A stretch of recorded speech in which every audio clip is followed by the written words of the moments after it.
And we are live.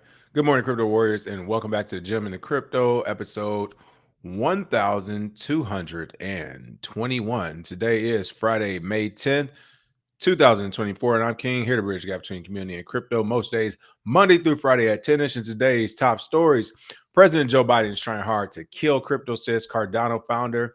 SEC doesn't want Ethereum to transform banking landscape, says Joseph Lubin. Canadian regulator fines Binance $4.4 million for AML and CFT violations. And excuse me, Exodus CEO frustrated as SEC delays listing amid celebrations. And of course, today is a FBF.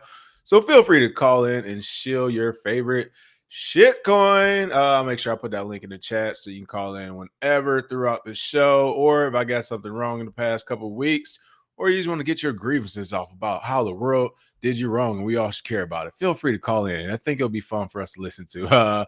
Let me go ahead and throw this link into the chat.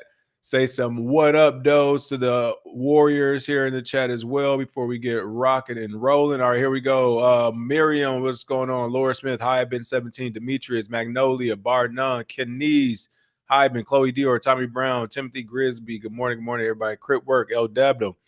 Good morning, Crypto City. Link is in the chat. Feel free to call in, share your favorite token you're looking at right now. Let's talk price action, where you think is going on with the prices, where it's going to go. And of course, on that note, let's take a look at those prices. Bitcoin is coming in at $62,968, $955. That quick, up 2.58%. Ethereum's at number 2 at $3,019, up 1.09%. Number 5, Solana at $152.97, up 6.54%. Number 8, actually, sliding 7 to 8. Ton coin just dropped below 7 just now, $6.99, up 15.93% in 24 hours. So definitely pumping. Cardano, number 10 at 46 cent, up 2.43%. Oh my goodness. Cardano is hanging on by a thread. I don't think they're going to make it out of this next cycle, but we'll see. Fair and Green Index is at a 56, so of course half and half. For our trending tokens, we have Pepe, Meme AI, and Gorilla, and recently added, I'm not going to try to pronounce this, ICPX, Human Intelligence Machine, HIM, and Non-Human Intelligence. Why not? One of them has to pop, right? Well, we got the human intelligence, but we're also working on the non-human intelligence on this side. Bitcoin dominance is at 53.3%. Ethereum dominance at 15.6%. Woo! Listen, you remember those days Ethereum had like an 18, 19% dominance? That thing is slipping and the sliding, and I do not think it's coming back. Listen, Ethereum has had more than enough time to capitalize on first movers advantage.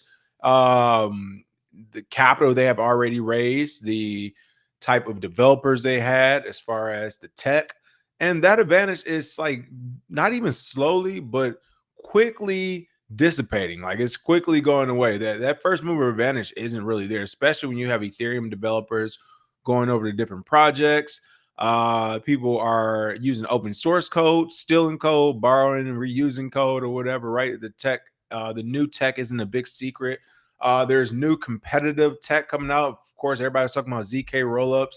I can't even think of the newest thing right now. Can't think of these two new like type of security protocols that just came out that a couple of new projects are using. I can't think of them in the back of my head. I have a couple of projects already in the portfolio using them. But the point is that there's so many different ways people are trying to scale and compete, whether it's on the proof of stake networks or proof of work networks. The Ethereum first mover advantage is quickly going away. So at this point, if they don't hit a big home run, it'd be, that home run being from a tech point of view, where it's just like, finally we fixed scaling, or we've done something where it's just like, this is the super protocol, whatever that everyone wants to use, at least for business or whatever, right? Either they do that or they get the Ethereum ETF.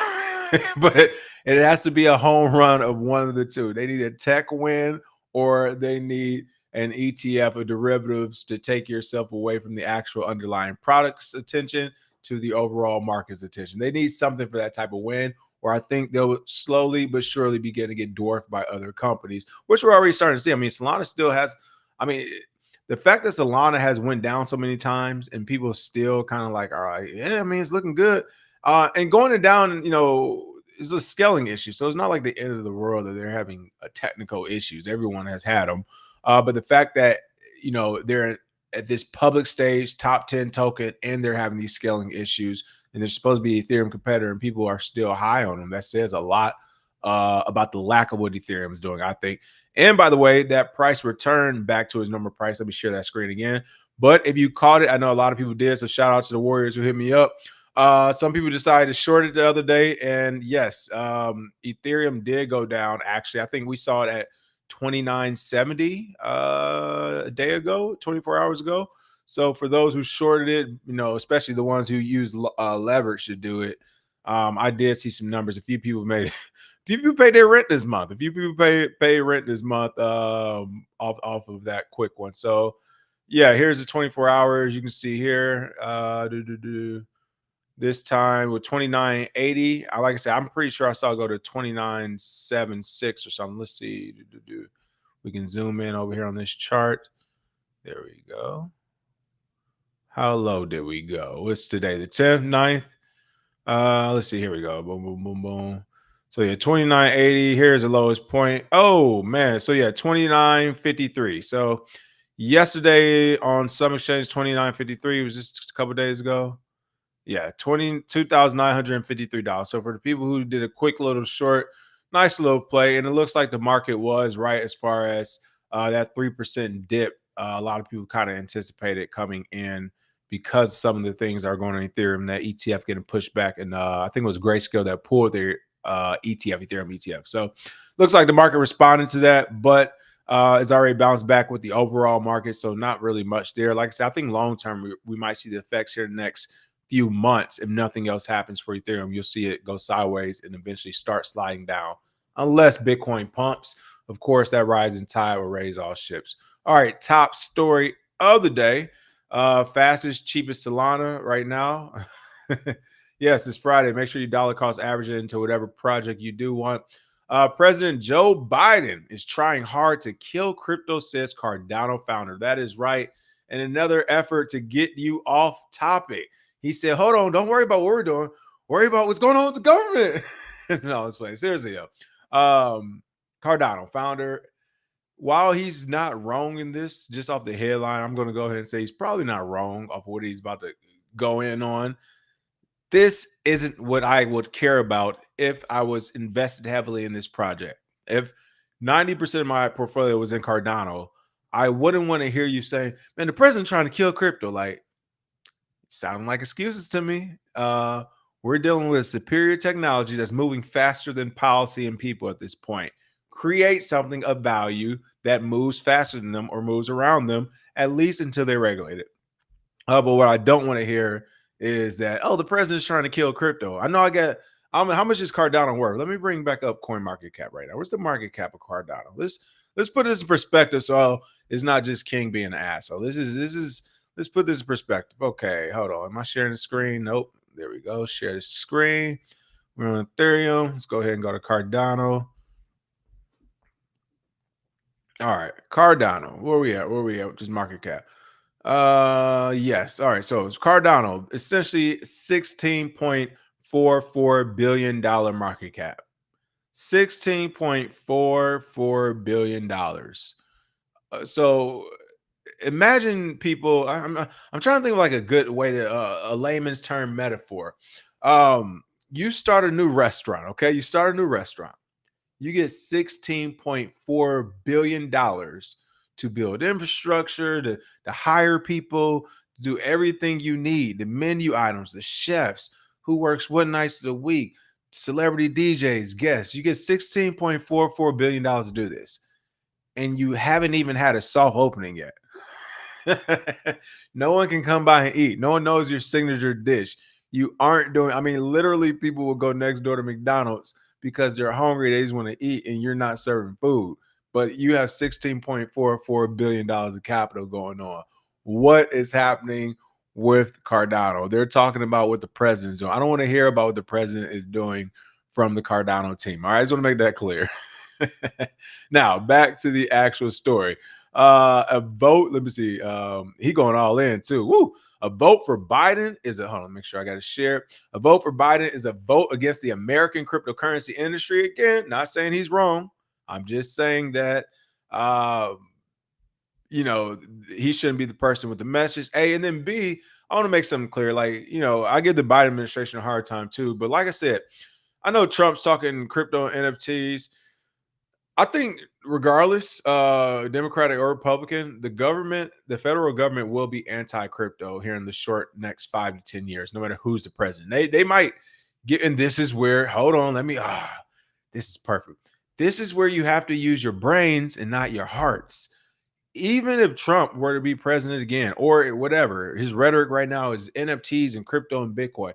Just because that's his rhetoric, it does not make me believe he would actually enact anything in a policy that's pro crypto. I think and believe he would actually still do things that are anti crypto. And because it's not a Democrat or Republican thing, it's a federal government versus do you want individuals to get have other means of income, of resources, when right now they're trying to tax everything. I don't believe that's what the federal government wants. So this is where I'm talking about the separating the head from the heart. Just because he's saying something that sounds good, I'm still thinking, hey, he the federal government. He does not want Bitcoin widespread, at least not as the president, as the next one would, regardless if he's Democrat or Republican. See how easy that was? People, separate your head and heart. All right. Mean tweets don't mean it's real hate. Okay. It means it's funny. A vote for Biden is a vote against the American cryptocurrency industry, says Charles Hoskinson in a video that lashed the White House for its ongoing treatment of crypto in the United States. Cardano founder Charles Hoskinson again lashed out at U.S. President Joe Biden, claiming he's making a concerted effort to kill the crypto industry in the United States. In a May 9th video posted to X, Hoskinson said it was, quote, unambiguously clear, unquote, the Biden administration is trying its best to destroy the American cryptocurrency industry. He said over the past few years, the U.S. government had hurt the crypto industry in every way possible, citing the restricted access to bank accounts. Agreed on that. The Securities and Exchange Commission's policy of regulation by enforcement. Agree on that. And most recently, the White House obstructing the legislative process. A vote for Biden is a vote against the American cryptocurrency industry. Woo! He is taking it far. This came following a statement from President Biden's office, which said he would veto legislation looking to overturn SEC guidelines that discourage banks from holding crypto assets in custody. So I saw that story today, and I was going to cover it. But you know, I knew this would come up in this story, or at least I figured it. This was going to be the response to that headline. I didn't read that story. I just saw the headline. But my thought on it was that, of course, right? Like, this is not really a story to me because, of course, and that's what I mean by Trump. They're both. The federal government doesn't want crypto. They don't want Bitcoin. It's a direct competitor to the American dollar. They do not want it. So to me, it's like this is just him saying it and him planting his flag for the bankers in Wall Street and all those corporate interest people who are going to give him that campaign money for this next election. He's not going to just win off the people who he's convinced that aren't black if they don't vote for him. No, he's also going to win the old-fashioned way by getting these healthy, wealthy campaign donors that own all type of banks and institutions of that sort. So he has to campaign to them. And to me, this is his way of doing that. Don't worry, multi-billionaires and multi-millionaires and institutions of the old. There is no way Bitcoin and crypto will be taking over. So again, I didn't even get into the story. I can, we'll take a quick peek at it since it's popped up here. The U.S. House of Representatives postponed proceedings on a resolution overturning an SEC policy affecting crypto. President Joe Biden said he would veto the measure. Again, they don't like it. They're making it clear. Let's see. I want to go down to the actual part. In the May 8th statement, the White House said it strongly opposes members of the House of Representatives seeking to pass a joint resolution it claims would disrupt the SEC's efforts to protect investors in crypto assets markets and to safeguard the broader financial system. Really quick, I just want to make the point of what this really said. In a May 8th statement, the White House, who is right now essentially one person, the executive branch, President Biden. So President Biden and his team was like, we strongly oppose with members who made a joint resolution. So members on the Democratic and Republican side of people who represent the people of America. So one person, because he represents a group, said no to a joint effort of all the people who represent America. Gang, gang. I love it because listen, they just keep making me look right. HJ Resolution 109, introduced in the House in February, would overturn the SEC Staff Accounting Bulletin number 121, which requires banks to keep customers' digital assets on its balance sheets with capital maintained against them. SAB 121 was issued in response to demonstrated technological, legal, and regulatory risks that have caused substantial losses to consumers, said the Biden administration.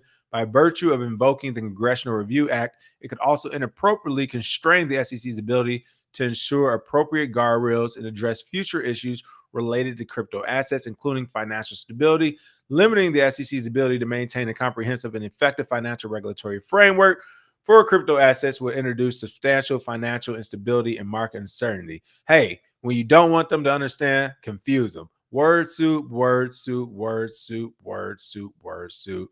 This is where it comes down to right here. SAB 121 allowed the SEC to dictate how financial institutions and firms safeguard American digital assets, is what Representative Patrick McHenry is claiming. And they're saying if you want Americans to be able to engage with digital asset safety and security, banks, which are some of the most regulated businesses in our country, are probably the best way, said McHenry. And that to me is hilarious as well, because they're saying banks are some of the most regulated businesses in our country. What does that say about our country? When you look at how many times banks are fined, are not fined, or are fined and no one goes to prison, that is a terrible representative of our country when it's the most regulated businesses. If that's actually the case, then I'm actually, if that's the case, again, self-regulation, people, no regulation, because it is better than what they're going to offer. They're going to offer a tax incentive play to where they can't actually protect the market, as you're already seeing in the traditional market. But again, this isn't widespread because a lot of people in the traditional market don't have enough value in it to begin with for them to really feel the effects of a government or a private institution or bank being like, oh, we don't have your money today, or we're just not going to do what you want us to do. But here's Charles Hoskinson doing everything but working on Cardano. I mean, I at least want to see a whiteboard in the background. There's no whiteboard in the background. We're not getting no scribble, no notes. This is the cleanest office for a project that has $16.44 billion attached to it I've ever seen. Are you kidding me, people? This is a very neat and tidy office. I mean, everything must be going on well over at Cardano. Everything's all good over there, huh? Like Cardano's just a nice little fun party, a lot of money to go around. This picture would scare me as an investor, people. This picture would scare me. Oh, man. He also lashed out the SEC for leveraging antiquated legislation that said he shouldn't apply to new and emerging asset class. The Securities and Exchange Act passed in 1933 to say that it's sufficient to regulate assets that came 90 years later is an absurd statement. Said that here on the show again. I definitely agree with it as well. But by and large, this is a lot of misdirection. It's misdirection by the American government, Biden administration, because as the SEC chairman just said the other day, I mean, literally a week ago, I hate that I say literally so much, but it's just like we do use a lot of metaphors and stuff, and things seem so far-fetched, but it's like, no, this is really happening in our face. The SEC chair was just on CNBC or MSNBC saying the questions I get about the crypto market are over ratioed. I get asked too much. Is not that big of a deal in comparison to our overall market, the United States and the global market, right? Then at the same time, you get President Joe Biden coming in with like, I'm gonna make sure I veto this, or I'm gonna make sure I have my stamp on the actual crypto market. And to me, that's saying misdirection. Why are you making a fuss? Why are you even talking about the crypto market in general when there's so many other things that supposedly are so much bigger, right? So to me, that's a misdirection play, because for Biden, he's like, you're right. There's an actual thing that is bigger. It's us giving away money and resources to another war. But instead talking about that, I'm gonna make sure you all pay attention to crypto. And then when you look at the Cardano founder, that misdirection, same thing. Instead of actually talking about my project and what we're doing and the value there, I'm going to tell you about how Biden's trying to kill crypto. Everybody's doing the smoke and mirror misdirection play. I get it. I get it. I get it. Listen, We got to be smart in that, folks. I know us warriors are, but we got to educate the rest of our American citizens because the plays being played are crazy. It's just a bunch of misdirection. That's all that's going on. I don't know. You all tell me in the comments what's going on. What's happening? What's happening in the comments? Let me see. Listen, I'm saying it's a misdirection play. This is crazy. They're talking about everything but what's important. And again, this is for a market that is supposedly fake, right? Crypto isn't real. Mean tweets are here to get you thinking or pay attention, said KB. Guy was in office for 4 years, LOL, but was anti-crypto. What you mean? I'm not understanding that one. The Americans must shore up the dollar, the Federal Reserve, the monetary system as it stands. You already know it. Regulation equals, hey buddy, what are you doing over here? You know you got to give me some of that, right? You already know it. I guess Charles is forfeiting Cardano being America's crypto. Was that supposed to be America's crypto? I don't know if that was supposed to be America's crypto. Let's see what else is going on. All right. President. Oh, I already mentioned that one. Laura, what did you mean? You said he was in office for 4 years, but he's anti-crypto. I don't know what that meant, but I think, like I said, I think both sides are anti-crypto right now. I don't see the federal. Listen, if the federal government wanted Bitcoin and cryptocurrency, it works so well and it's so easy to understand we could have it. Like, it's that simple. It just, you tell me the president, none of the presidents of prior, including Obama, I would say too, wasn't he there? Yeah, including Obama. Nobody read 8 pages. Nobody on their team read 8 pages. I don't believe it. Somebody read 8 pages. So yeah, I think they're all in on it.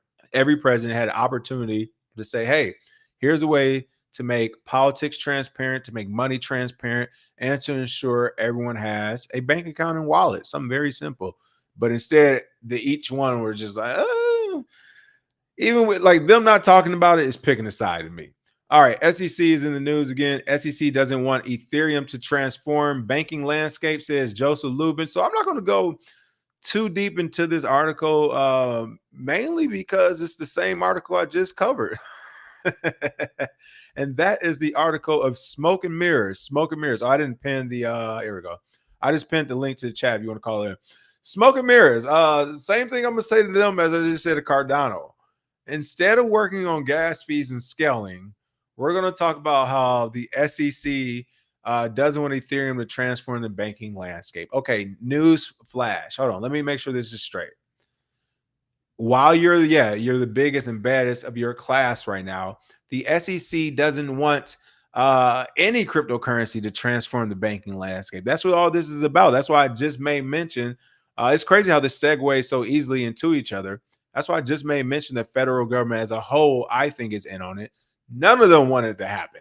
So it's not like we don't want Ethereum to happen. It's not like Biden saying he doesn't want it to happen. It's not like Trump saying he does or doesn't want it to happen. It's the federal people, it's the federal government. It actually is a national security concern. You could argue that if it were to take off in the way we think it would. So I can see them saying like hell to no, like all of them. So Ethereum, same thing. Joseph Lubin, let's worry about improving the product. Let's worry about what the government's doing. I mean, it is good that these people are waving the flag and saying this, but this is stuff we cover. Everyone's been saying this. My question is, these are the people with the actual capital and resources to do something. So instead of just saying the SEC doesn't want to see Ethereum transform the banking landscape, why don't you and the Ethereum Foundation say, hey, how about we sue the SEC? Not countersue, not reply to a subpoena, not push back. We take initiative. We're proactive and we sue them saying, hey, what you're doing is creating a banking monopoly when it comes to the finances in general. Like, I don't know. But sue them, be proactive. Don't go to the just to the press with it, which I feel is like a lot of these companies and projects are doing. But Ethereum co-founder Joseph Lubin says the SEC is engaging in strategic enforcement action instead of meaningful discourse with the cryptocurrency industry. And again, shout out to Reggie Middleton. This is my you got to pick and choose. You got to pick and choose. This is the thing.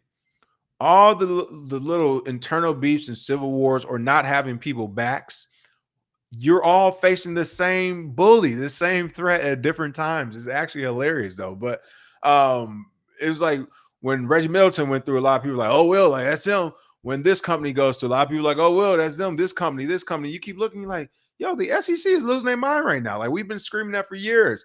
And how many professionals have waltz on over to this area? Well, we should have regulations. The SEC should do this. This should happen. And then what happened?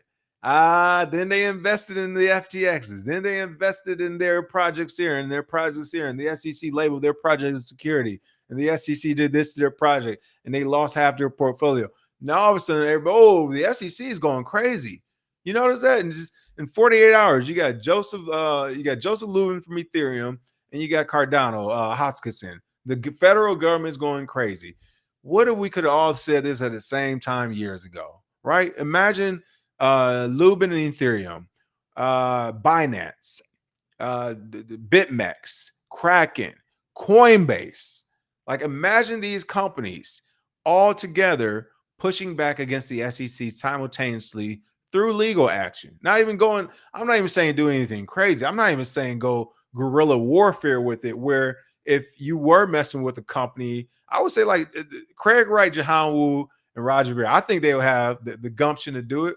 But I'm talking about the types who'd be like, you know what? We're going to dox everybody that work at the SEC to the crypto community. We're going to put addresses and phone numbers. We send y'all mail every day. We're showing up at the office. You're a public position, right? Oh, we're going to send somebody to the office every day for the next 2 or 3 years. People, Roger Ver and those same 3 people, I won't even say like Roger Ver himself, allegedly, those 3 people spammed the entire Bitcoin network for months. The reason why Bitcoin, the transactions slowed down, it costs more, is because there was someone or a group of someones that were doing 25, 50 cents to $1 Bitcoin transactions, like hundreds of thousands of these things, in order to slow the network so people could switch to Bitcoin Cash. It happened as soon as Bitcoin Cash launched. Literally, Bitcoin Cash launches on Coinbase. Mysteriously, Coinbase shuts down. No one can buy or sell as the market's moving, of course, in the background. And simultaneously, Bitcoin is being spammed, right? Like the price to send a transaction went up, and this went on for weeks, if not like a couple of months or whatever, until that money train slowed down a little bit. This all could have been done with the SEC. Everything I just said was legal. There's no type of crazy harassment. Going to go see a public official at the office, hey, giving them some fan mail. These type of strategies would have had us light years ahead as an industry. But no, what happened? Oh, I guess that person got attacked. Oh, well. Oh, the SEC got that person. They must be a scammer. Oh, the SEC got this person. Well, each his own. So everybody, hey, we need more regulation. We need more regulation. And here we are today, crying and crying and crying instead of working on your projects. I have no sympathy for none of these people. This has been in the making now, literally. And here I go saying that again. Since I began in 2014 or 2016, I started seeing it. But again, this is Ethereum co-founder Joseph Lubin. He believes the United States SEC is intentionally hindering innovation. You don't say, which I also said, by the way, should be considered treason by the SEC and its members, because this is treasonous to hinder not just innovation, American companies. Like, let's be clear about this. You don't hear me going crazy over them plucking and picking people from different countries back over here. I think it's wrong, but I'm not going to, that's not going to be the sword or the hill I die on. But when it comes to American companies, yes, the SEC and presidential administrations, the federal government, has been jacking with this market internally here in the United States. And it's like, yo, this is, at the end of the day, these could have been, will be, should be, possibly be American multimillionaires and billionaires, crypto millionaires and billionaires who are from and reside in America. The money's going to go back into the American system. But instead of even allowing that opportunity, and I understand why, Wall Street, they're saying, nope, we can't have competition. We're shutting this thing down. So this has been an ongoing thing. I guess, Hoskinson and Lubin woke up today and was just like, can't take this no more. I mean, I get it. Maybe that's what it was. Speaking at 4FT Live's Crypto and Digital Asset Summit in London. Oh, he on stage. Okay, he just like, man, I'm just doing the show. Dog and Pony, my bad. Y'all know, only read the headlines. Dog and Pony Show. Speaking of FT Live's Crypto and Digital Asset Summit in London, Lubin unpacked Consensy's decision to sue the SEC after receiving a Wells notice from the SEC securities regulator. Ooh, a Wells notice.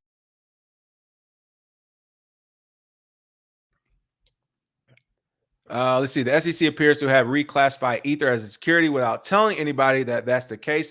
They are going about a strategic series of enforcement actions rather than open discourse and clear rulemaking, Lubin said. So you want me to tell you what Ethereum just essentially did? Here we go. For all my b-ball fans out here, this is what Ethereum did.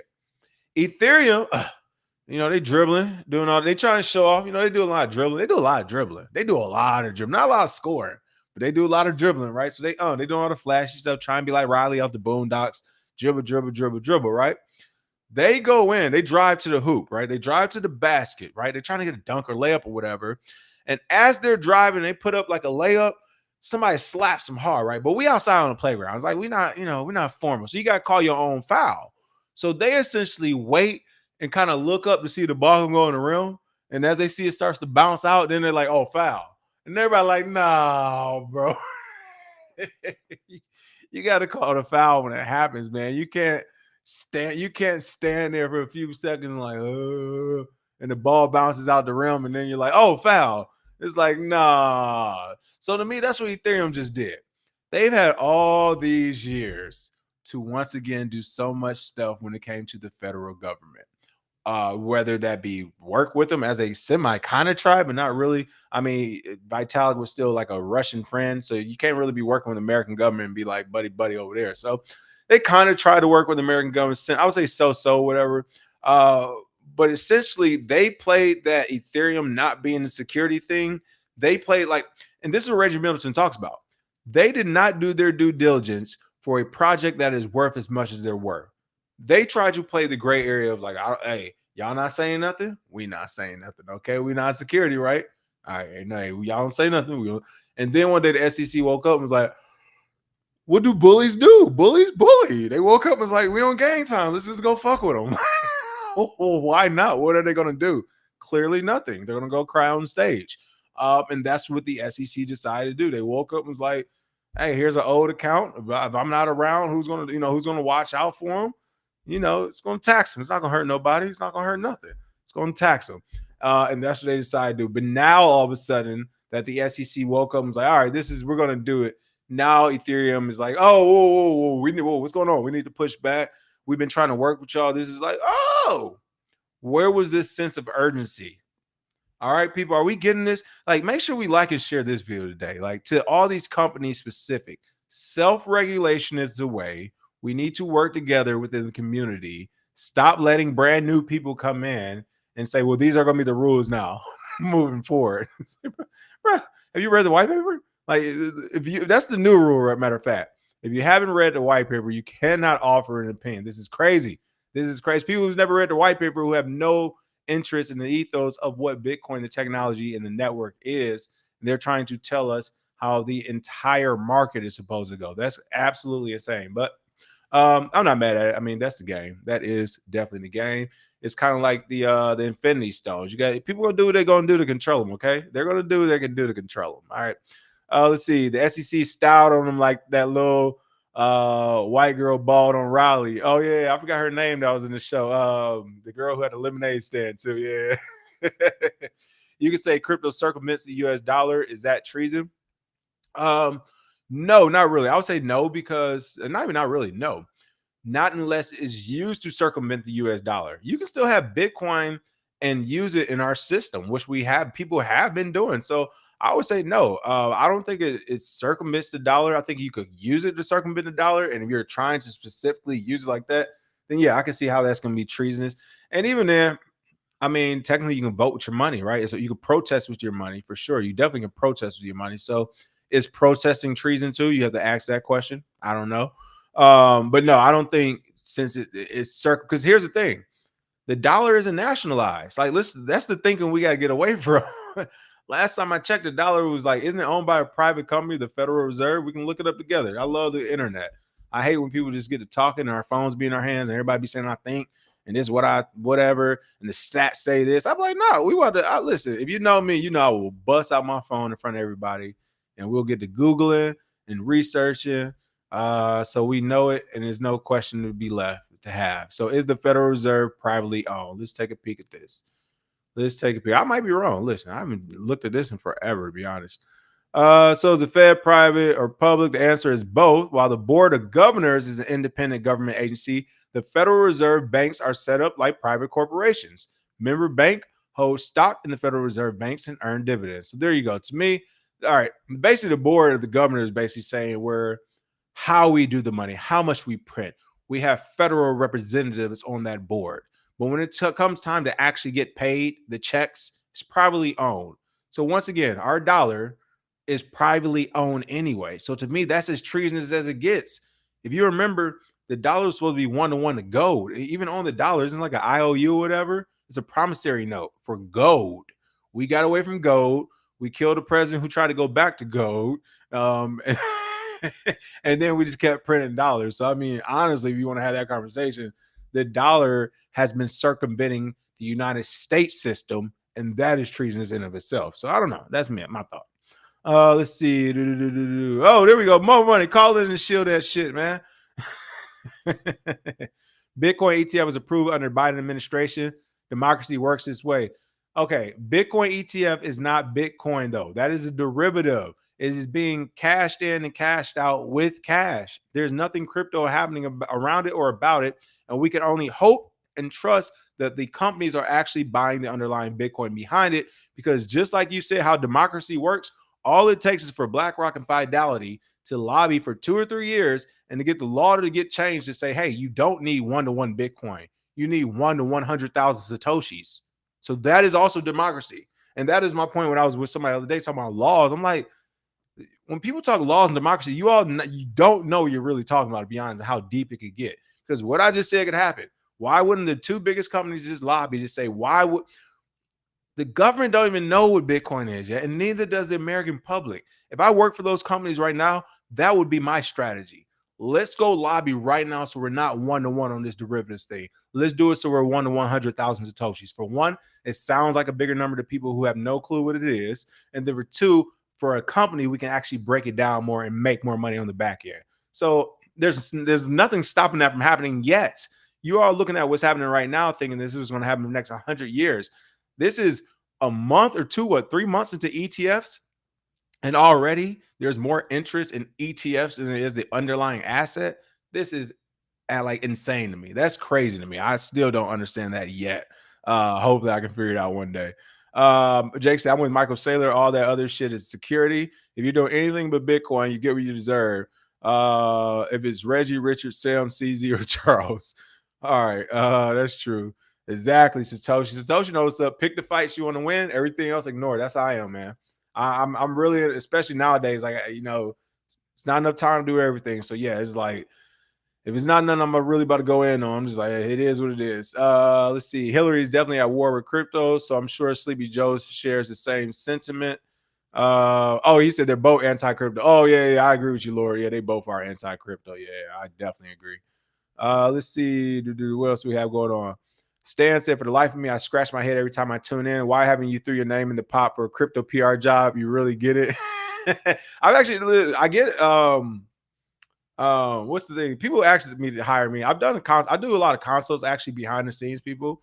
I do a lot of consultations. Believe me, I have a shit ton of NDAs. That's always say, like, if I were to go to my contract, I have a folder called contracts, people. I probably got like at least between Hollywood and crypto, at least 200 to 300 NDAs in there. So, I do work with a lot of these companies behind the scenes actually for consults. But for me, I looked into it for a few things. I don't know. I don't think I can go back to work for anybody anymore. It's been a long time since I worked for somebody else. So, or as we say in the military, if they had that attitude, we're working with each other. I don't know. But contracts work for me right now. It's tough to be 9 to 5. And not only that, I don't trust a lot of these projects, people. Again, I know the ins and outs. I know some stuff that's going on, even in some of the more well-reputed companies. I'll say this. There's a lot of illegal shit going on in the background. So it might not be illegal like criminal and people are dying, but it could be illegal to where it's like your company is not supposed to be doing this while this type of license or this type of regulatory clearance or this type of X, Y, and Z. And it's like, you kind of know that too. And you're like, I just said about Ethereum, you're playing this gray line until whenever. So it's just like, do you really want to attach yourself to a project or company like that that's big enough to where you be playing the gray line? I've already seen a couple who reached out to me before go down in the past. So for me, it's been like, I don't know. I'm good where I'm at rather than, but hey, without no risk is no reward. So you never know.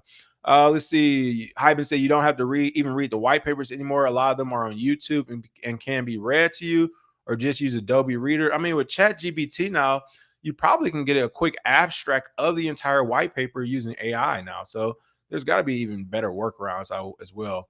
Oh yeah, The Creature from Jekyll Island. Yeah, hi man, we read that here. We used to talk about that book a lot on this show. I mean, it's literally repeating itself.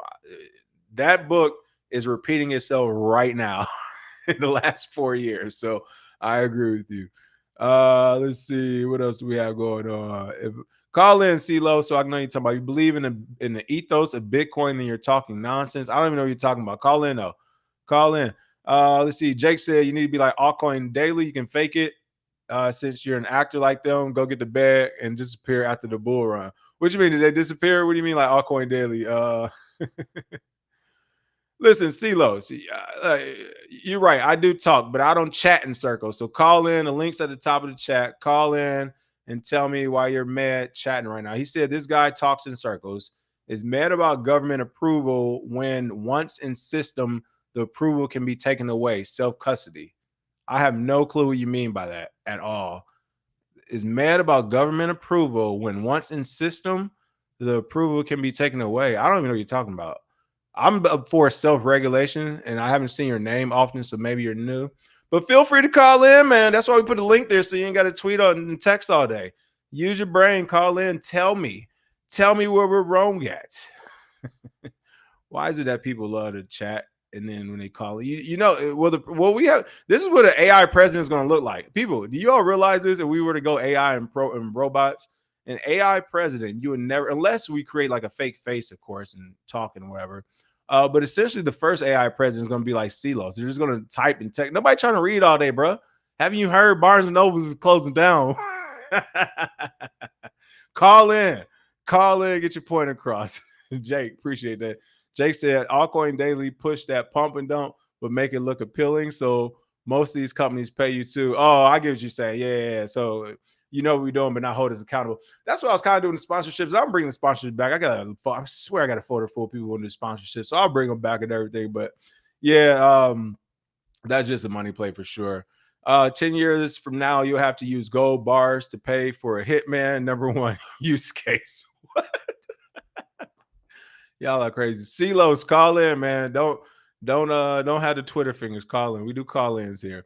All right. While we're waiting for him to call in, hopefully, let's see. I'm looking at the rest of this Joseph Lubin article in Ethereum at Consensus to see if there's anything else we missed.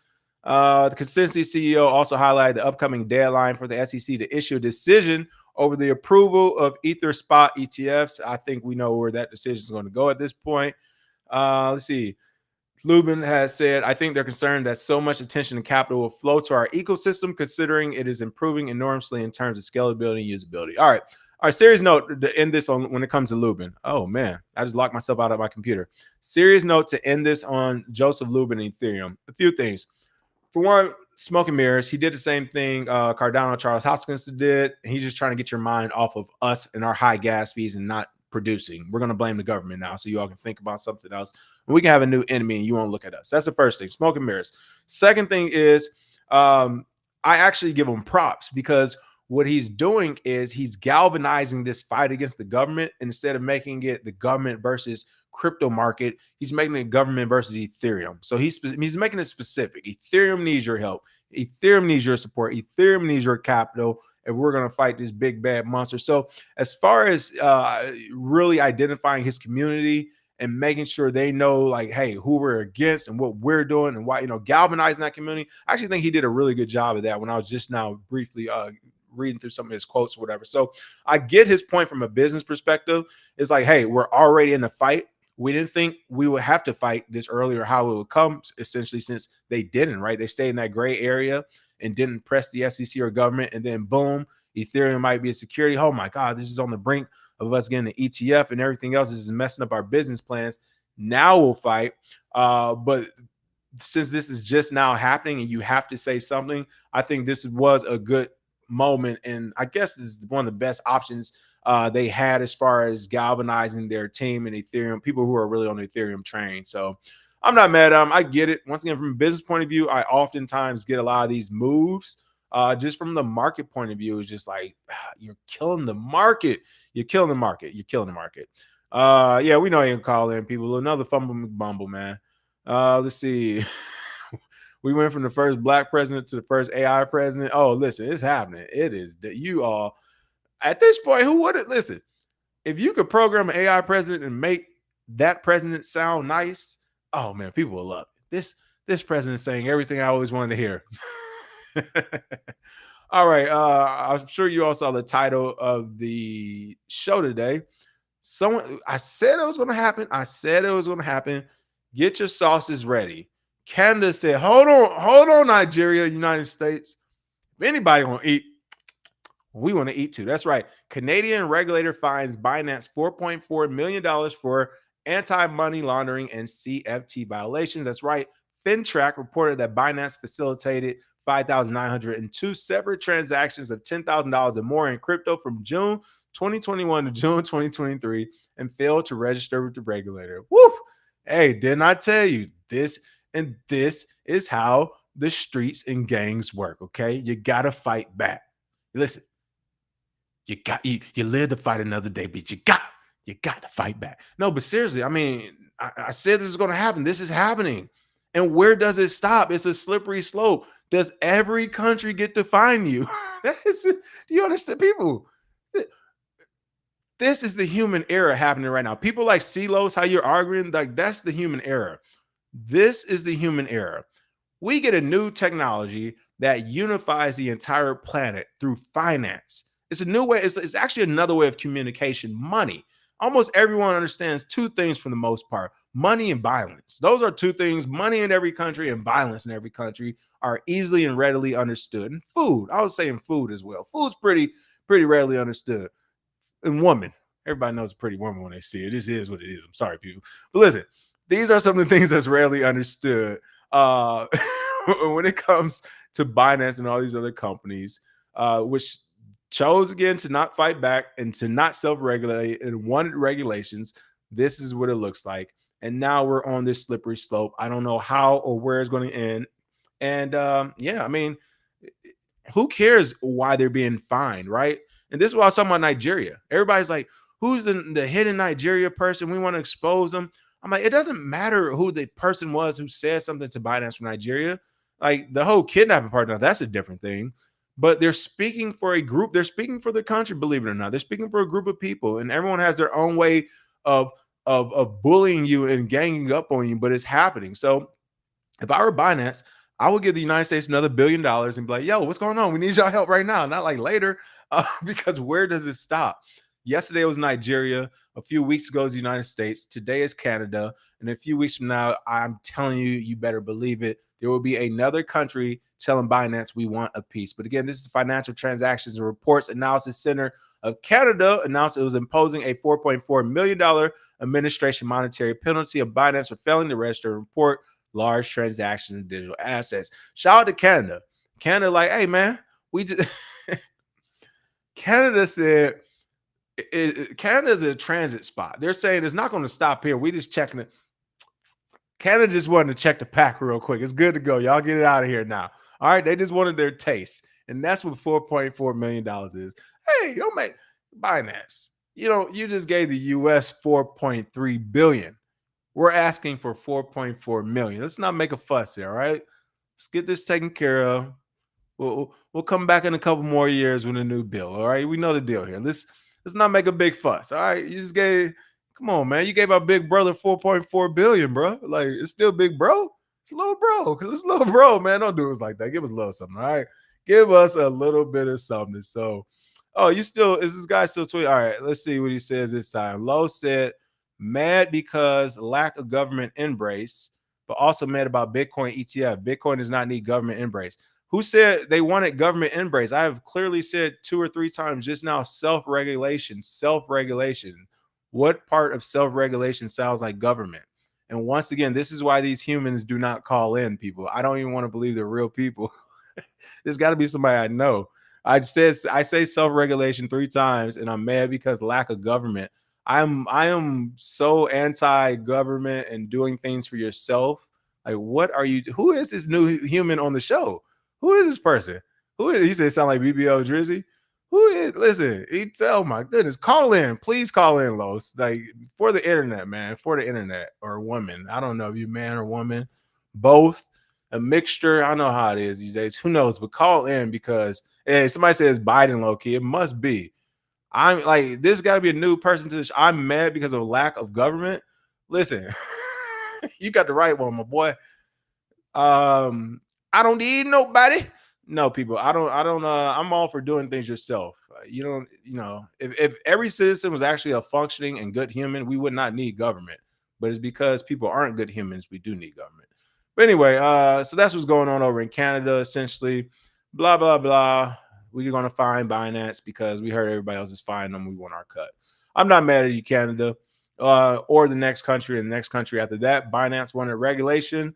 They wanted to play ball, and this is what playing ball looks like. You're not going to do a Binance.us and not think you're going to do a Binance.Canada, a Binance.Russia, a Binance.Nigeria. No, no, you started here. You got to start it everywhere. So that is the way this usually happens. Send Kendrick Lamar to verbally abuse Elizabeth Warren. We do need rappers to go after these politicians. That would be hilarious. All right, last but not least, people, this is a crazy one, but if you remember, this is something I actually talked about years ago. I was trying to remember this morning. I couldn't remember exactly when I called it, but I remember calling it years ago because I think it was one of our classes, whatever. But that is Exodus Wallet. Who remembers when I said Exodus Wallet would be going public eventually? Like it's been in the making. I was like, all right, start to limit your transactions. I remember it was before Dogecoin went big because I did some Dogecoin stuff on there before it went big, and you know once it popped and everything, I was still kind of on there, but I was like, oh shit, I forgot. I was getting stuff off of it, but I was like, yeah, Exodus is definitely going public. This is a couple of years ago, I want to say, whenever Dogecoin popped. So probably was that 21? Probably was in 2021, maybe 3 years ago almost at this point. But bottom line is Exodus CEO frustrated as SEC delays listing amid celebrations. I just want to say this again.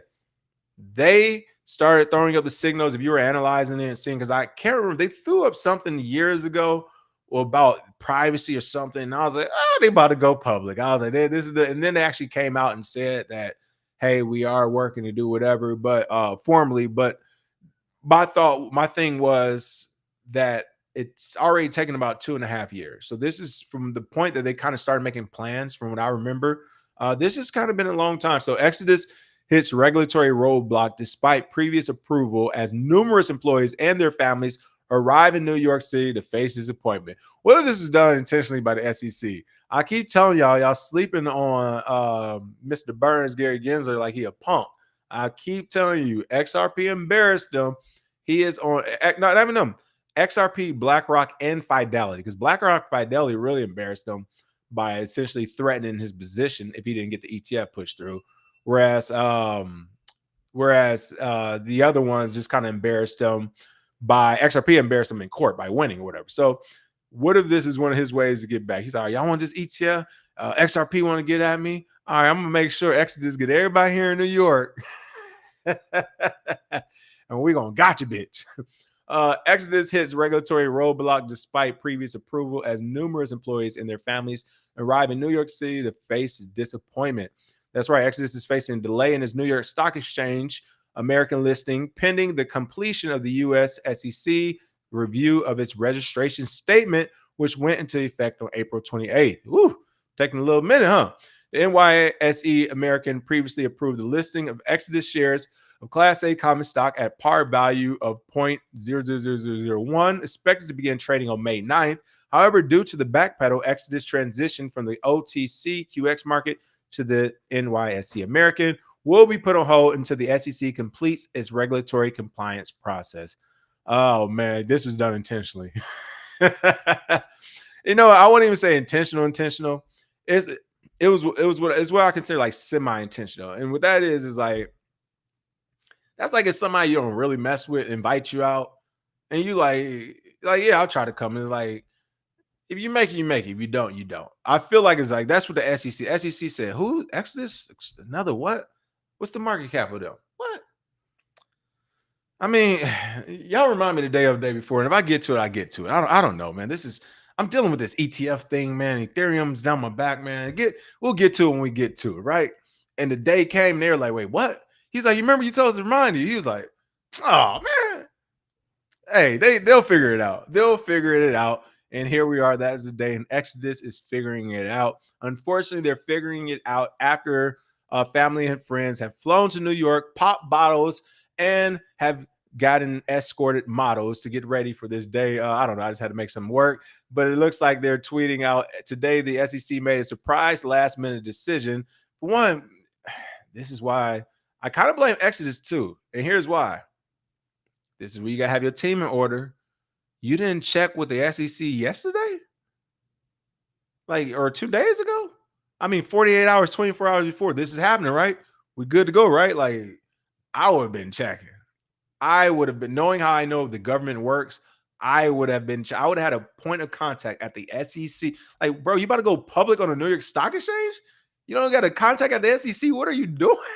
Or do y'all? I don't know. I didn't read the article. I need to read the article. Let me read it. Because like I would have a contact at the SEC where it's just like the day before, a couple days before, are we good to go? Anything else? Like, is everybody having a good day? Can I send in donuts and coffee? It's the SEC. We dealing with people. You got to play the game. See, these people don't know how to. Like, y'all don't know how to deal with the game. You all don't know how to deal with the game. I'm trying to help y'all. All right, you got to know how to deal with them. Ain't nobody get that bottle of Chardonnay. Ain't nobody wife get a bottle of Chardonnay this week. Like what? Of course it got pulled. What are you doing? You don't know how to play. You didn't send that Chardonnay over to the family. Come on, man. Handwritten thank you note to the SEC. Bottle of Chardonnay. You take notes, folks. Take notes. Bottle of the Chardonnay. 24 or 40 hours before. Coffee, donuts to the office. Nothing crazy. All right. You guys have been great for the public. All right. You're going public. What are you doing? Would you not cover every base there is to cover before you went public? I mean, that's what I'm thinking about. I don't know. They probably started partying early. It was still too turned up. But they said, while we are deeply disappointed, Exodus will continue to empower customers all over the world to control their own wealth using our best-in-class self-custody crypto wallet. And here's my problem: this best-in-class self-custody crypto wallet, which I want everyone to know. Once they are public, everything is going to change. It just is like, it has to. They have to make money. And one of the easiest ways to make money is to nix everyone with an account that only has an email sign up. Nope, your crypto's on this platform right now. You want it off? You need to sign up. And here's where the money begins. Now we got data. Now we got this. We can sell data. Go to, of course, now the government's all right. Subpoena. We want everybody over 10K, everybody over 20K.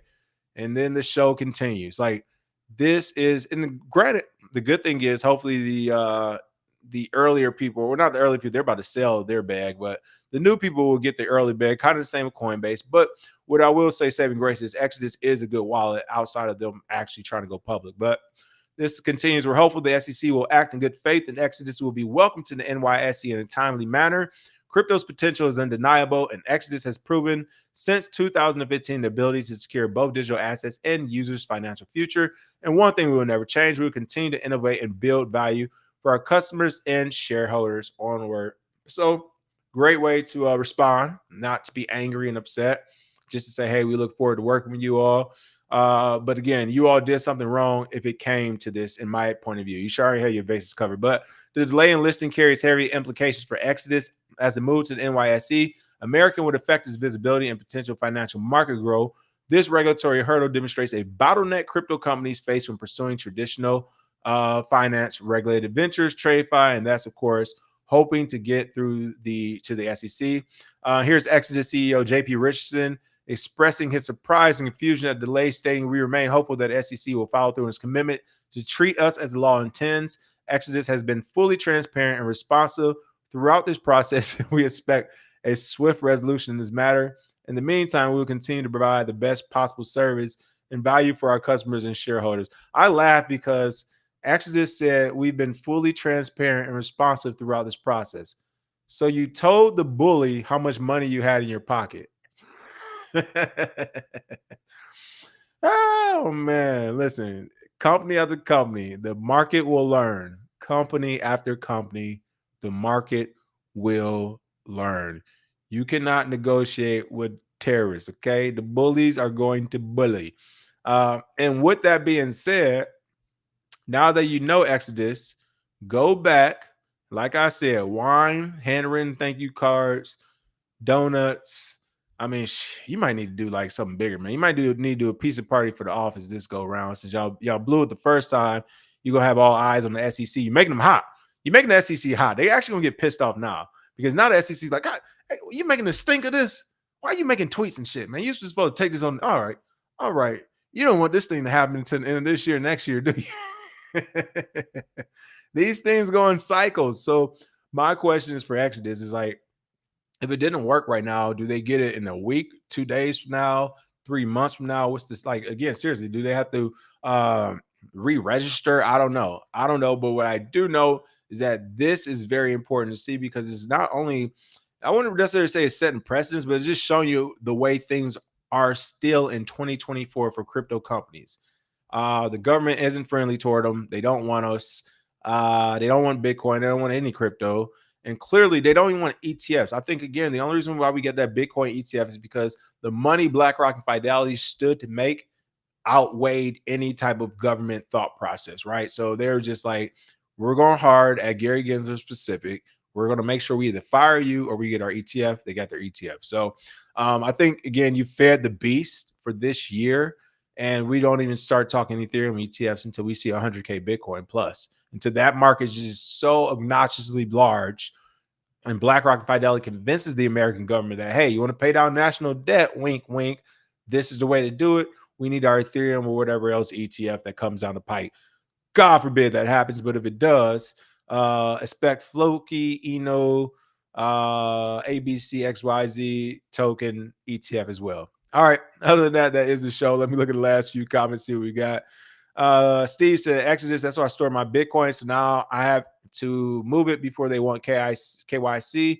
I always say yes. I've been using Exodus, or I've used Exodus in the past, but like I said, ever since a couple years ago when I started seeing the writing on the wall, I didn't know when it was going to happen. So I was like, I can't go crazy with them. And to be honest, they've done a better job now, but they are notorious, to keep it real. I'm going to call them out. They're notorious for when there's assets that are in volatile moments or high trading frequency cycles are going on, they will stop trading or take forever to actually get your crypto because they're using third parties to actually swap and everything. So it's almost like they're doing it as a favor where you can download the third party app yourself. But if you do it through them, they will just use a random third party app or wherever gives you the best rate, so on and so forth.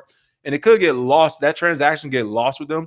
So it's a whole troubleshooting thing to actually get to that third party app and to get that transaction. So, and then sometimes they won't even do it if, again, that the market is volatile. So they've been good though. By and large, they've been good, but they've had their issues as well.